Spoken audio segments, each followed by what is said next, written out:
रायगड, महाराष्ट्रासह देश विदेशातील ताज्या बातम्या पाहण्यासाठी मॅक्स इंडिया लाईव्ह चॅनलला सबस्क्राईब करा आणि बेल आयकॉन दाबायला विसरू नका.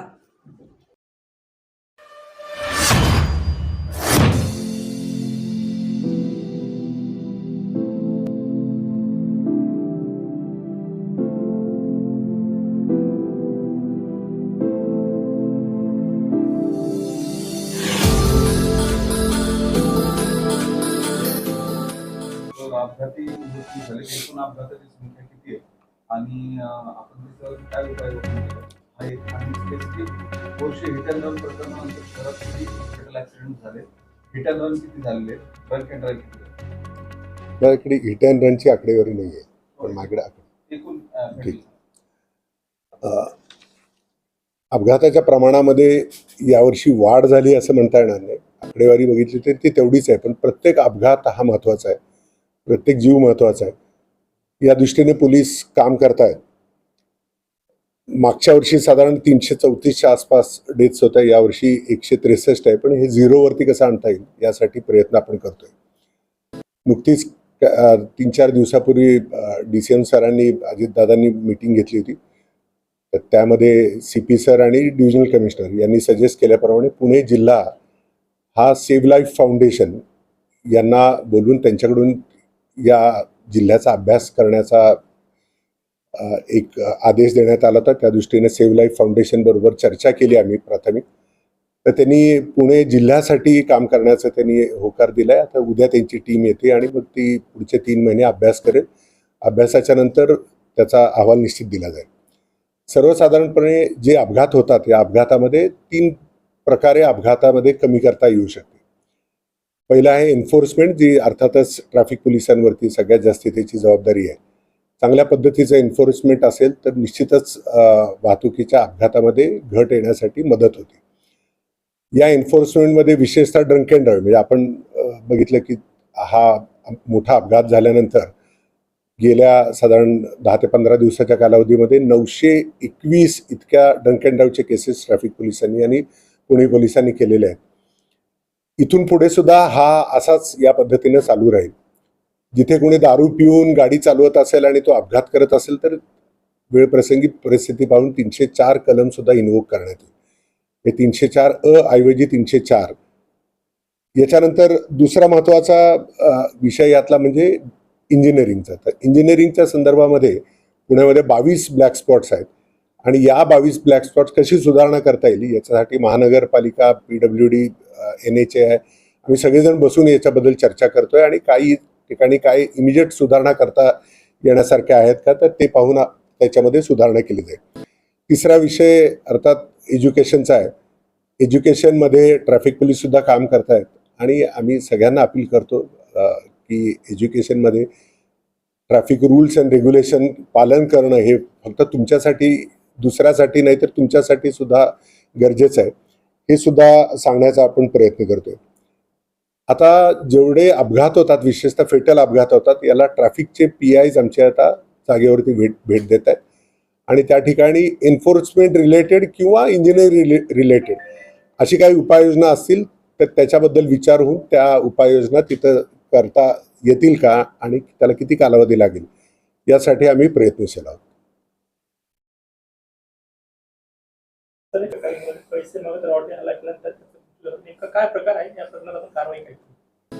नाही, हा अतिशय गंभीर प्रकार होता. सकाळी साधारण 5:15 वाजता हे बाहेर पडले होते मॉर्निंग वॉकसाठी. मग काही मुलं आली, विशेषतः त्याच्यामध्ये ज्युव्हेनाईलची संख्या जास्त आहे. म्हणजे 6 आरोपींपैकी 4 ज्युव्हेनाईल आहे. एका ज्युव्हेनाईलला याच्यापूर्वी सुद्धा गुन्ह्याची हिस्ट्री आहे. तर त्यामुळं या प्रकारामध्ये पोलिसांनी गुन्हा दाखल केला, 4 आरोपींना अटक केली आणि यांना मेजर म्हणून यांची ट्रायल व्हावी याच्यासाठी अर्ज आम्ही बाल न्याय मंडळाकडे ऑलरेडी केलेला आहे आणि तो विचाराधीन आहे. कलमासंदर्भात त्याच्यामध्ये पहिल्यांदा 397 लागलं होतं, आता सर्वात गंभीर असं 396 सेक्शन याच्यामध्ये लागलेलं आहे. निश्चितच या आरोपींवरती लवकरात लवकर तपास करून माननीय न्यायालयाकडं अंतिम अहवाल आम्ही सादर करू आणि जास्तीत जास्त शिक्षेची मागणी करू. नेमकं त्याचं स्टेटस काय, त्याची एन्फोर्समेंट आपण कशी करतो? याच्यामध्ये CP साहेब आल्यानंतर यापूर्वीच्या सर्व ऑर्डर्सला एकत्रित करून आपण एक जड वाहनांना बंदी संदर्भात आदेश काढलेला आहे. याचा अर्थ शहरामध्ये कुठंच जड वाहनाने येऊ नये असं नाहीये. जर असं केलं तर अर्थव्यवस्था बंद पडेल. काही वाहनांना म्हणजे जसे रेशनिंगचे साहित्य घेऊन जाणारी वाहनं असतील, शहरामध्ये मोठे मोठे प्रोजेक्ट्स मेट्रो आणि इतर सुरू आहेत, तर यांना आपण परवानगी द्यावी लागते. यांना आपण अटी शर्तीवरती परवानगी देतो. सर्वसाधारणपणे मार्केट यार्ड आणि जो टिंबर मार्केट आहे इथे सुद्धा आपल्याला जड वाहनांना परवानगी काही कालावधीसाठी द्यायला लागते. शहरातून जाणारी थ्रू वाहतूक जी आहे त्याच्यावरती निश्चित बंधन आहे. म्हणजे कोणी सोलापूरवरून मुंबईला जायचं असेल तर त्यांनी पुणे शहरातून जायचं काही कारण नाहीये, त्याच्यावरती बंदी आहे. अर्थात ही बंदी दिवसभरासाठी असते, रात्रीच्या वेळेला ती शिथिल केली जाते आणि रात्रीच्या वेळेला वाहनांना आपण जायला परवानगी देतो. तर त्याच्यामुळे जड वाहनांच्या संदर्भातले जे आदेश काढलेले आहेत त्याची अंमलबजावणी ची पद्धती ह्याच्यामध्ये खूप सुधारणा झालेली आहे आणि निश्चित त्याच्यामुळे अपघात कमी होण्यामध्ये मदत होईल. तर आपण महापालिकेला काही वॉटर लॉगिंगचे स्पॉट दिलेले आहेत का, जिथे एस्पेशली ट्रॅफिक जॅम आणि कंजेशन होते, त्याच्यावर काही पालिकेने आपल्याला कळवलं? 3 वेळा आपण पत्र दिलं. येस, नाही, आम्ही पत्रव्यवहारही केलेलं आहे. DCM साहेबांच्या मीटिंगमध्येही हा टॉपिक निघाला होता आणि त्यांनी सक्त आदेश दिलेले आहेत की लवकरात लवकर हे वॉटर लॉगिंगचे स्पॉट कमी करावेत. एकूण पुण्यामध्ये 77च्या आसपास असे वॉटर लॉगिंगचे स्पॉट्स आहेत की जिथं थोडा पाऊस पडला तरी तिथं वॉटर लॉगिंग होते आणि साधारण 140 ते 145च्या आसपास स्पॉट्स आहेत जिथं मोठा पाऊस पडला की जामिंग होते. अर्थात ज्या वेळेला मोठा पाऊस पडतो त्यावेळेला छोट्या पावसात जिथं जामिंग होणार आहे त्याच्यामध्येही वाढ होते. असे दोन्ही मिळून साधारण 220च्या आसपास ठिकाण आहे जिथं वॉटर लॉगिंग होतं आणि त्याच्यामुळं ट्रॅफिकला बाधा होती. महानगरपालिकेनं याच्यावरती बरंचसं काम केलेलं आहे. यापैकी बऱ्यापैकी स्पॉट्स आता कमी व्हायला सुरुवात झालेली आहे आणि निश्चित मला खात्री आहे पुढच्या काही दिवसामध्ये याच्यामध्ये खूप चांगली सुधारणा होईल आणि पाऊस पडला किंवा एकदम अचानक मोठा पाऊस पडला तर ज्या समस्यांना नागरिकांना सामोरं जावं लागतं त्याच्यामध्ये निश्चित घट होईल. ते सकाळी एकूण 3 जणांना मारहाण केल्याचं समोर आलेलं आहे. याच्यामध्ये मयत आहेत ते सुद्धा चौधरी होते. तर त्यामध्ये त्यांच्याकडून पैसे मागण्यासाठी या लोकांनी ही मारहाण केल्याचं आतापर्यंतच्या तपासामध्ये दिसून येतं. एकूण किती आरोपी आहेत आणि त्या अल्पवयीन किती आहेत? यात एकूण 6 आरोपी आहेत, ज्यातले 4 अल्पवयीन आहेत आणि त्यातील एका अल्पवयीनचा पूर्व इतिहास आहे गुन्ह्यांचा.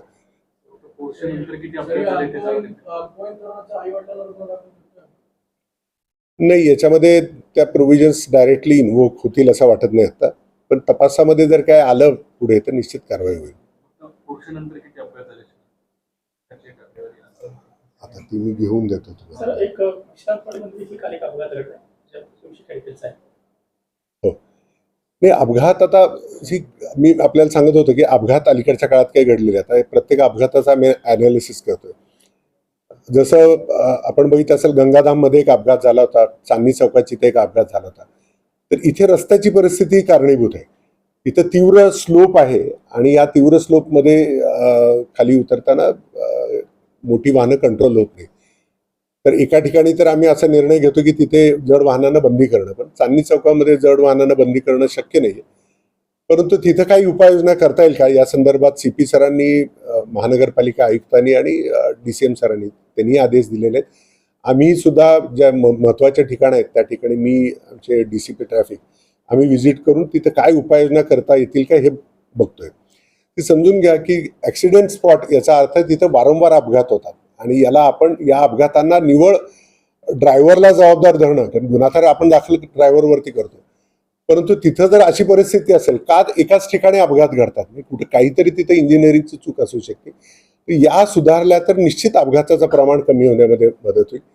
एन्फोर्समेंट चांगल्या पद्धतीचं जर असेल तर त्यानं सुद्धा अपघाताची संख्या कमी होईल. शहरात मध्यवर्ती भागामध्ये यापूर्वी जड किंवा अतिजड वाहनं जी होती त्यांना दिवसा प्रवासाला बंदी करण्यात आली केलेलं नाहीये, परंतु पोलिसांचं आमचं असं म्हणणं आहे की याचे एंड युजर्स पोलीस आहेत, ट्रॅफिक पोलीस आहेत. त्यामुळे मेंटेन करणारा आणि बसवणारी एजन्सी एक असेल आणि वापरणारी एजन्सी एक असेल तर त्याच्यामध्ये थोडासा डिफरन्स राहू शकतो. वाहतूक पोलिसांच्याकडे किंवा पुणे शहर पोलिसांच्याकडे हे जर आले सिग्नल तर त्याचा निश्चित फायदा होईल. अर्थात याला बऱ्याच प्रोसिजरल आस्पेक्ट्स आहेत, कारण आतापर्यंत पूर्वीच्या 10-20 वर्षापूर्वी ट्रॅफिकची समस्या एवढी मोठी नव्हती. आता कालानुरूप याच्यामध्ये युटिलिटी वाईज काही बदल करावे लागतील, तर धोरणात्मक निर्णय आहे. आमच्याकडून याबद्दलचा प्रस्ताव शासनाकडे एक पाठवण्यात आलेला आहे आणि आम्ही त्याचा पाठपुरावा करू. निर्णय झालेला नाही.